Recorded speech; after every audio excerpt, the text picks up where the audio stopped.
म्हणजेच प्रशांत खानावकर आणि कंपनीला खेळत असताना या ठिकाणी ही ट्रॉफी मिळवली जाते। उपविजेतेपद या नाविश 11 विसुंबे निलेश कांबळे आपल्या संपूर्ण टीमला घेऊन या ठिकाणी यायचं आहे।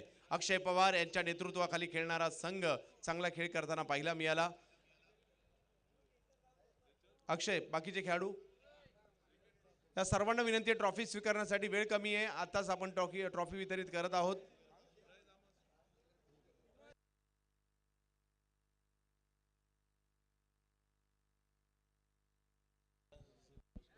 अक्षय, सर्वांना बोलवा फटाफट, चांगले खेळलात, चला मॅच सुरू करायची आहे, मॅचही सुरू करायची आहे, दोन्ही गोष्टी सुरू राहतील। बिराज शेठ रासरकर यांच्याकडून ही ट्रॉफी दिली जाते। स्वतः कर्नाळा ग्रामपंचायतीचे विद्यमान लोकनियुक्त सरपंच भाई दळवी या स्पर्धेचे आयोजक आणि एक या परिसरातील एक नामवंत खेळाडू देखील।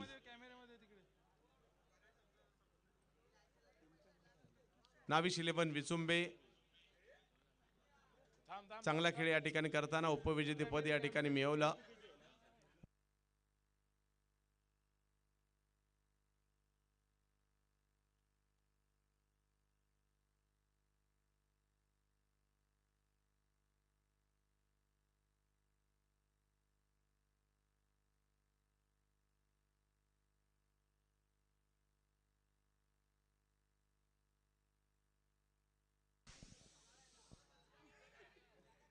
सुरुवात होते मॅचला, एक धाव मात्र पहिल्याच बॉलवर घेतली जाते आणि विजेते तालुका निहाय गट ओम ठाकूर तळोजे मजकूर प्रशांत खानावकर अँड कंपनी जबरदस्त खेळ करत असताना या मॅच मध्ये या शिवा आपण देखील या शिवा गोंधळी प्रशांत खानावकर आणि संपूर्ण टीम खूप छान खेळलात। जाऊयात मॅचकडे। हो हो, आणखीन एक वेगवान चेंडू या ठिकाणी पाहायला मिळाला, तो म्हणजे भावेश यांच्याकडून। तालुका निहाय गट राजा शिवछत्रपती ट्रॉफीचे चॅम्पियन या ठिकाणी ठरताना पाहायला मिळत आहेत। जबरदस्त खेळ करत असताना या टीमने तालुका निहाय गटाचं विजेतेपद मिळवलंय। यावेळेला देखील एक वेगळा स्ट्रोक खेळण्याचा प्रयत्न, बॉल हवे तिकडे पवन केने पोहोचले आणि माघारी परतावं लागते फलंदाजांना।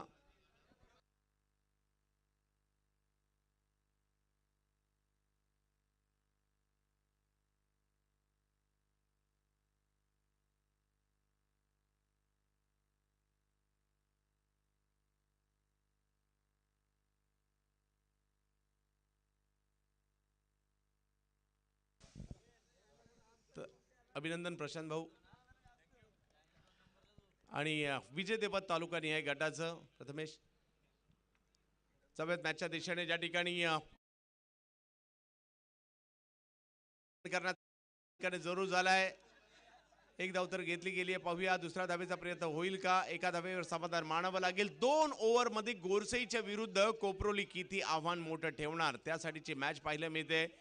पूर्व विभागामध्ये जर पाहिलं तर नेहमीच कोपरोलीचं वर्चस्व राहिलं आहे उरण तालुक्यात। मागील 2 ते 1 वर्षात जर पाहिलं तर पनवेल परिसरात येऊन देखील कोपरोली माझ्या मते उसरलीची गेल्या वर्षीची स्पर्धा नाईट स्पर्धा गाजवली होती। हो, पुन्हा एकदा वेगवान चेंडू येताना पाहायला मिळतोय, भावेश अप्रतिम गोलंदाजीचा नजारा या ठिकाणी पेश करतोय। स्कोर जर पाहिला तर झालाय 2 धावा धावफलकावर पाहायला मिळत आहेत। फायनल मॅच सुरू आहे, 2 ओव्हरची ही फायनलची मॅच आपण पाहतोय, गोरसई विरुद्ध कोपरोली। पुन्हा एकदा एक चांगला चेंडू भावेशकडून, कळूच दिला नाही, एका मागोमाग एक सरस चेंडू टाकले गेले आणि पहिली ओव्हर जर पाहिलं तर भावेशची या ठिकाणी संपते।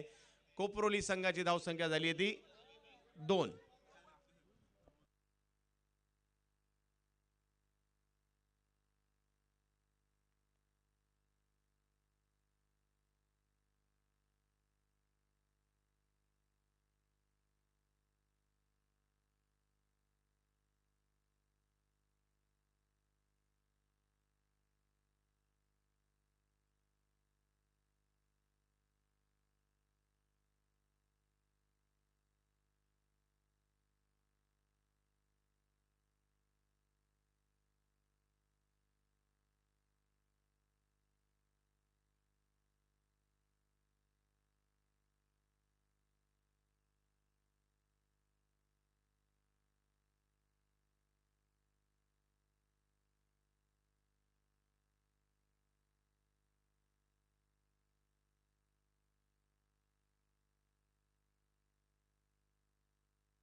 आणखीन एक अप्रतिम चेंडू या ठिकाणी येताना पाहायला मिळतोय. गोलंदाजीसाठी कपिल केने आहेत. धावसंख्या 2 वर स्थिरावली आहे. एक मोठ्या मॅच मध्ये मोठ्या संघाच्या विरुद्ध थोडंसं दडपणात कोपरोली या ठिकाणी खेळताना पाहायला मिळते आणि गोरसई आपल्या नावाचा डंका आणि जो एक बादशाहत असते, एक मोठी हुकूमत असते, ती या ठिकाणी दाखवण्याचा प्रयत्न, परंतु छाप सोडण्याचा प्रयत्न या ठिकाणी कोपरोलीकर देखील करतायत. गोलंदाजी चांगली असेल परंतु चौकार मारला जातोय. गोरसईच्या विरुद्ध कोपरोलीच्या खेळाडूचा येतोय चौकार. निखिल म्हात्रेच्या बॅटमधून चौकार येताना पाहायला मिळतोय. स्कोर जर पाहिलं तर झालाय 6. क्या बात आहे. चांगला फटका या ठिकाणी येताना पाहायला मिळाला. परंतु ऐतिहासिक दिवस आहे कोपरोलीसाठी देखील. नेहमीच त्यांनी म्हणजे प्रत्येक वर्षी सेमी गाठली, 2 वर्ष विजेतेपद, नंतर सेमी आणि आज परत फायनल, असे तिसऱ्यांदा या स्पर्धेची फायनल देखील गाठली आहे. पुन्हा एकदा बिग हिट. यावेळेला देखील एक चांगला फटका येताना पाहायला मिळतोय. किती लांब जाईल पाहायचंय. क्या बात आहे. बॅक टू बॅक दुसरा चौकार या ठिकाणी येताना पाहिला मिळाला. शेवटी का होईना परंतु चांगले फटके आले. निखिल म्हात्रेच्या बॅटमधून बॅक टू बॅक 2 चौकार येताना पाहायला मिळाले गोरसईच्या विरुद्ध आणि धावसंख्या जर पाहिली तर झाली आहे 10. विजयासाठी 11 धावांची आवश्यकता.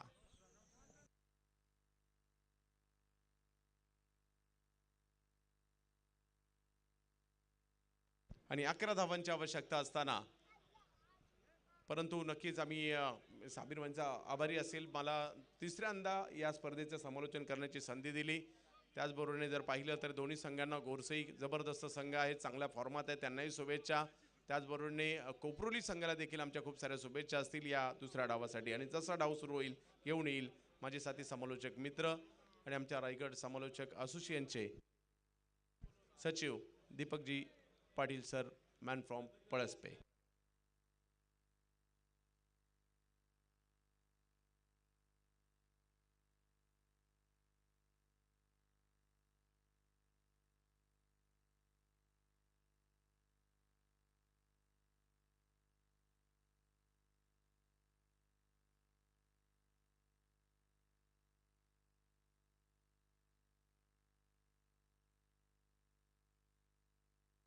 Hello, thank you so much Chandu sir.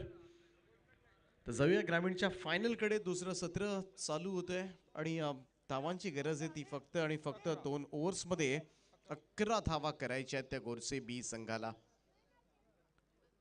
कमालीचा खेळ राहिलाय या संपूर्ण स्पर्धेमध्ये.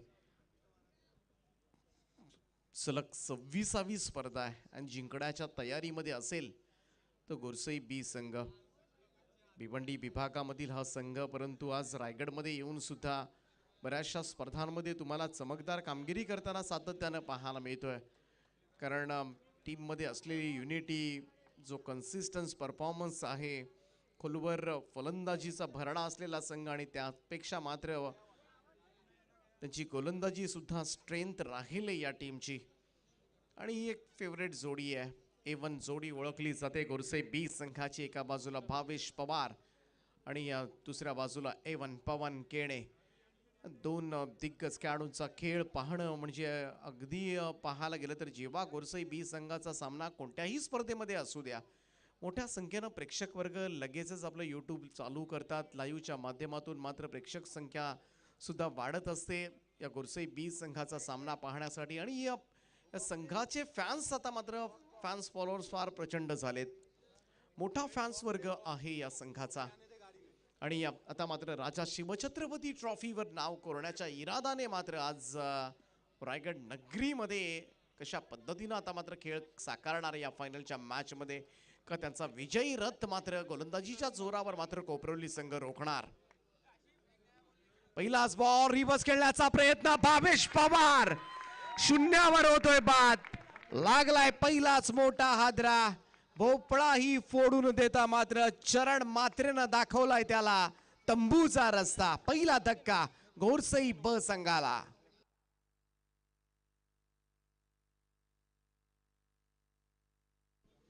कमालीची सुरुवात झाली कोपरोली 11 कोपरोली संघाकडून. जरी धावा कमी जरूर आहेत परंतु शेवटच्या टप्प्यामध्ये जे 2 चौकार आले निखिल म्हात्रेच्या बॅटमधून ते फार निर्णायक असणार का?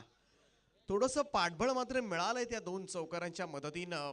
ते कोपरोली 11 कोपरोली टीमला.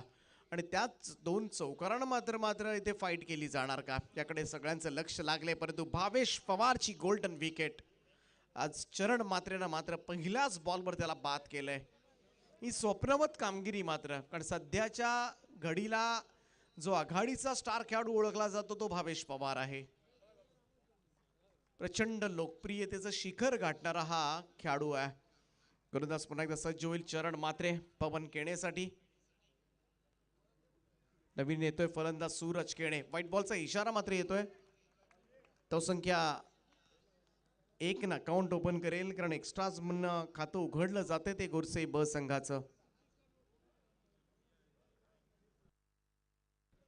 सूरज केणे, चांगला बॉल होता, आउटसाइड ऑफ स्टंप, यॉर्क होता. फुलर लेन डिलिव्हरी हाताळली गेली. भन्नाट वेगानं टाकलेला परफेक्ट यॉर्क बॉल. इथून मात्र डॉट निघालाय. निर्धाव चेंडू. हे षटक जर असंच पडलं तर नक्कीच मॅच मध्ये मात्र फार इंटरेस्टिंग मोड येऊ शकतं. आणि त्याच पद्धतीनं मात्र सुरुवात झाली ती चरण मात्रेच्या गोलंदाजीला. तालुका निहाय स्पर्धा मात्र जिंकली ओम ठाकूर तळोजे मजकूर संघानं. आणि आता मात्र ग्रामीण मधून मात्र कोणता संघ चॅम्पियन होणार. इथे मात्र फटका चांगला अगदी पॉइंटच्या बाजूनं काढलाय. क्षेत्ररक्षक धावतोय. 2 धावा मात्र सहजतेनं अर्जित केल्या जातील. धावसंख्या 2 ने पुढे जात असताना एखाद्या विकेटनं मात्र तसं पाहायला गेलं तर फरक पडणार नाहीये. कोपरोली संघाचा विचार केला तर थोड्याशा धावा मी म्हणेन कमी आहेत, परंतु तरीही त्या धावांमध्ये लढतोय हा संघ.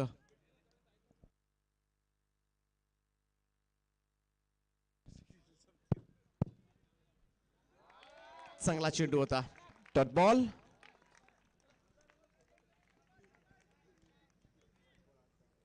चांगली गोलंदाजी, भक्कम गोलंदाजी, आणि त्यासाठी सर ओळखला जातो हा संघ कोपरोली. उरण पूर्व विभागामधील हा संघ. बॅकफुटला जाऊन कट करण्याचा प्रयत्न. Another dot ball. टाळ्या पडल्या जातात. अजून काय हवंय.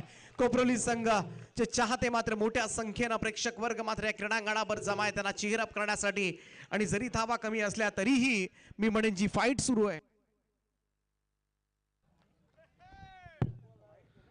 सुरू आहे, मात्र कोपरोली संघाची ती वाखाणण्याजोगी आहे. धावफलकावर आतापर्यंत धावा लागल्या त्या 3 धावा.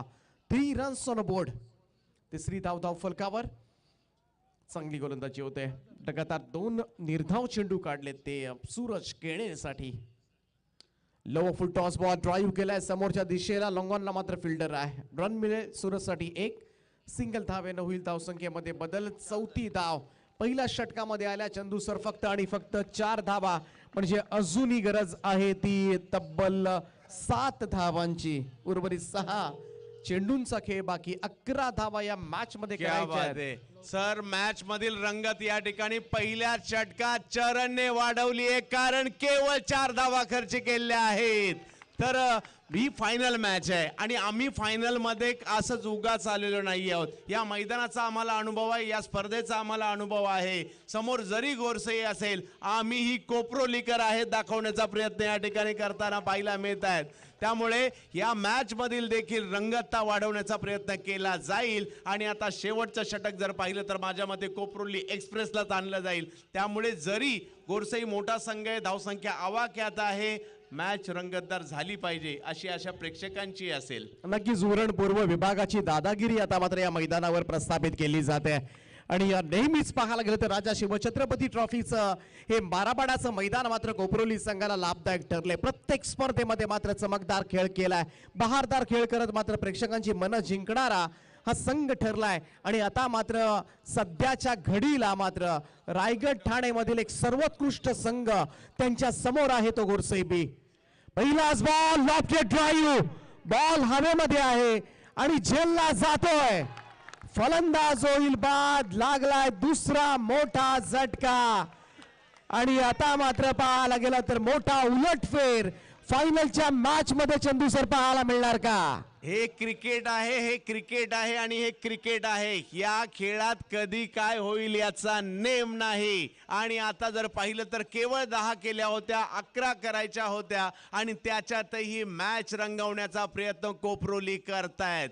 क्रिकेटच्या खेळात तुमच्याकडे जिद्द पाहिजे आणि त्या जिद्दीने खेळलं पाहिजे. सध्याच्या घडीला माझ्या मते एक कोपरोली ते काम करताना पाहायला मिळत आहे. कोपरोली एक्सप्रेस, ज्या गोलंदाजाने कोपरोली गावाचं नाव संपूर्ण रायगडामध्ये केलं, तोच गोलंदाज गोलंदाजी करतोय. समोर जर पाहिलं तर गोरसई आहे, संपूर्ण महाराष्ट्रातील सध्याच्या घडीचा टॉपचा संघ जरूर खेळतोय, परंतु कोपरोलीकडे क्षमता आहे कोणत्याही संघाला पराभूत करण्याची. मॅच रंगते.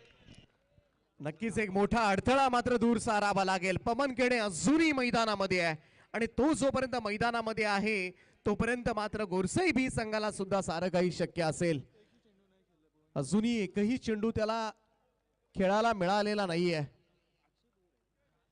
गोलंदाजी मार्कवर मात्र सज्ज होईल मिथुन मात्रे. भन्नाट गोलंदाजी मात्र झाले. पहिल्याच बॉलवर विकेट मिळाले. यावेळचाही फटका फसलाय. बॉल हवेमध्ये आणि झेलला जातोय. लगातार दुसरी विकेट. गोरसई बी संघ आता मात्र थोडासा संकटामध्ये असेल. काय अफलातून जिगरबाज खेळी मात्र साकारली जाते. 4 चेंडू आणि 7 धावांची आवश्यकता. फायनल आली आहे रंगात. टाळ्या कोपरोलीकरांच्या होतील. समोर आहे नक्कीच लगातार 2 चेंडूंवर मात्र 2 विकेट घेतल्यात आणि या सामन्याला मात्र रंग भरले जातात. कमालीची उत्सुकता आता मात्र ताणली जाते आणि सगळ्या क्रीडा रसिकांचं लक्ष मात्र या मॅच कडे लागलंय. अंतिम सामना फायनल जशी व्हायला हवी तशी चंदूसर मात्र फायनल पाहायला मिळते. नक्कीच. आणि आपला एक जो नियम होता स्पर्धेचा, नवीन बॅट्समन स्ट्राईकला असणार आणि त्या नियमाच्या अंतर्गत पवन केने वाट पाहतोय मला कधी स्ट्राईक मिळणार. परंतु इकडे सध्याच्या घडीला कोपरोलीचा डंका, मिथुन मात्रेच्या वेगाचा डंका. पाहूयात काय होणार या फायनल मध्ये. क्रिकेटमध्ये सर्व मॅच एका बाजूला असतात, फायनल मॅच एका बाजूला असते. मॅच मात्र इकडे फायनल रंगताना पाहायला मिळते. कोपरोली विरुद्ध गोरसई, गोरसई की कोपरोली, कोपरोली की गोरसई. 12 पाड्याची स्पर्धा. गोलंदाज विकेट हॅट्रिकच्या उंबरठ्यावर. It's a wicket hat trick. What a super bowling by Mithun Matre. कमालीची उत्सुकता आता मात्र ताणली जाते आणि गोरसई बी संघाला ठणकावून सांगितलं जाते तुम्ही असाल तुमच्या भागामधील मात्र धुरंधर, परंतु उरण तालुक्याची दहशत, रायगड जिल्ह्याची दहशत सुद्धा आहे आणि आम्ही सुद्धा पाहायला गेलं तर हा सामना जिंकण्यासाठी, ही स्पर्धा जिंकण्यासाठी मात्र उत्सुक आहोत आणि तोच खेळ मात्र पाहायला मिळतो तो कोपरोली संघाकडून सुद्धा. नक्की सर. 1000 रुपयाचा पुरस्कार साबीर भाई दळवी या स्पर्धेचे आयोजक, कर्नाळा ग्रामपंचायतीचे विद्यमान सरपंच यांच्याकडून, त्याचबरोबरीने विपुल मात्रे यांच्याकडून, सरपंच कोपरोली यांच्याकडून 500 रुपयांचं पारितोषिक मात्र आलंय. ते मिथुन मात्रेला कमालीची गोलंदाजी केली. दीपक सर, काय मॅच सुरू आहे. मी आतापर्यंत सकाळी 5:45 वाजता एवढी रंगतदार मॅच कधी कुठे पाहिली नव्हती. ती आज राजा शिवछत्रपती ट्रॉफी मध्ये पाहायला मिळते. 3 चेंडू बाकी आहेत आणि मॅच जिंकण्यासाठी जर पाहिलं तर आवश्यकता आहे 7. काय होणार या ठिकाणी. मिथुन मात्रेचा वेग की समोर जर पाहिलं तर नवीन फलंदाज. जबरदस्त मॅच पाहायला मिळते. टाळ्यांचा गजर, टाळ्यांचा कडकडाट तर होईलच, परंतु प्रश्न बाकी आहे. कोपरोली की गोरसई, गोरसई की कोपरोली. विकेट हॅट्रिक घेतली जाते या मॅच मध्ये आतापर्यंत. इथे मात्र सॉफ्ट हँड ड्राईव्ह पाहायला मिळतोय. अगदी हलक्या हाताने मात्र बॉल ढकललाय. स्मार्ट गेम खेळलं जाते. पवन केणेला पहिल्यांदा मात्र स्ट्राईक एंडवर आणलं जातंय आणि मी तर म्हणेन ही चांगली खेळी राहिले गोरसई बी संघाची सिंगल घेण्याची. नक्की सर, परंतु या ठिकाणी जर पाहिलं तर 2 बॉल आणि 6 धावांची आवश्यकता. परंतु जर का इकडे कोपरोली जिंकली, गोरसईचा विजय रथ या ठिकाणी आणि या मैदानात रोखला जाईल. परंतु गोरसई देखील जबरदस्त टीम आहे आणि A1 पवन आता स्ट्राईक वर आलाय. तो काही करू शकतो, परंतु इतिहास घडवण्याच्या मूड मध्ये कोपरोली सुद्धा आहे आणि मिथुन मात्रे सुद्धा आहे. A1 पवन आणि आता मात्र गोरसई बी संघाच्या पाठीराख्यांचं लक्ष लागलंय ते पवन केणे या फलंदाजांवर. 2 चेंडू आणि 6 धावांची गरज आहे. फक्त एकच धाव पहिल्या 4 बॉलवर दिले. ती मिथून मात्रेनं पहिलं षटक सुद्धा कमालीचं टाकलं होतं ते चरण मात्रेनं. आणि अंतिम सामना मात्र या स्पर्धेचा जसा व्हायला हवा, राजा शिवछत्रपती ट्रॉफीची फायनल मात्र जशी व्हायला हवी तीच फायनल मात्र पाहायला मिळते. पहाटेला सकाळच्या सत्रामध्ये मात्र कमालीची उत्सुकता आता मात्र ताणली जाते. एका बाजूला भिवंडी, दुसऱ्या बाजूला मात्र उरण तालुका.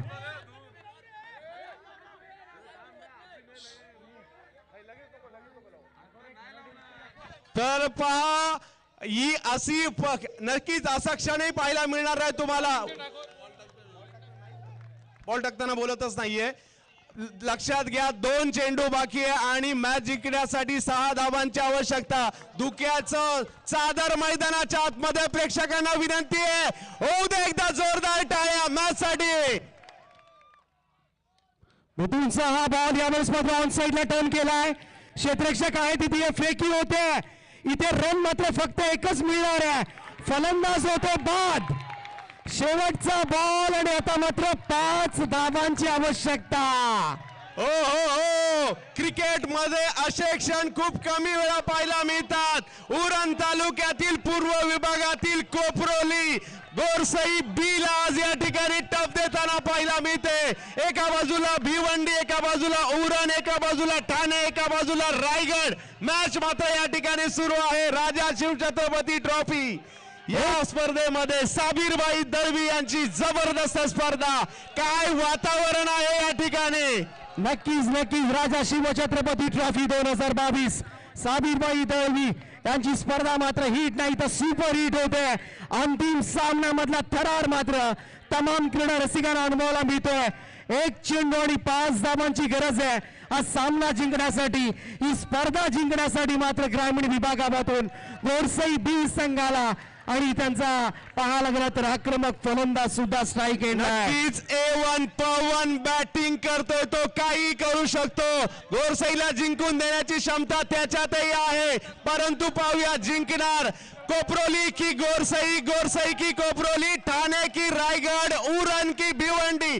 कोण जिंकणार. जोरदार टाळ्या मॅच साठी एकदा पुन्हा एकदा होऊन जाऊ देत. क्रिकेट अनिश्चितताओं का खेल है और यहाँ पे सारे प्रेडिक्शन फेल है. आणि आज मात्र कोणता संघ अडकणार. इतिहास घडवला कोपरोलीने. आज मात्र गोरसई बीचा विजय रथ या राजा शिवछत्रपती ट्रॉफी मध्ये नक्कीच थांबवलाय. काय वातावरण आहे. आज क्रिकेट या ठिकाणी जिंकलंय. कोपरोलीने इतिहास घडवला. इतिहास मात्र कारण 25 स्पर्धा जिंकल्या होत्या गोरसईने. जबरदस्त संघ आहे. परंतु आज मात्र या ठिकाणी उरण तालुक्यातील पूर्व विभागातील कोपरोलीने त्यांच्यावर मात दिली. 11 धावा डिफेंड करताना मात्र कमालीचा खेळ केलाय आणि हा जल्लोष मात्र पाहायला मिळतोय. उरण पूर्व विभागाचा कोपरोली संघाचा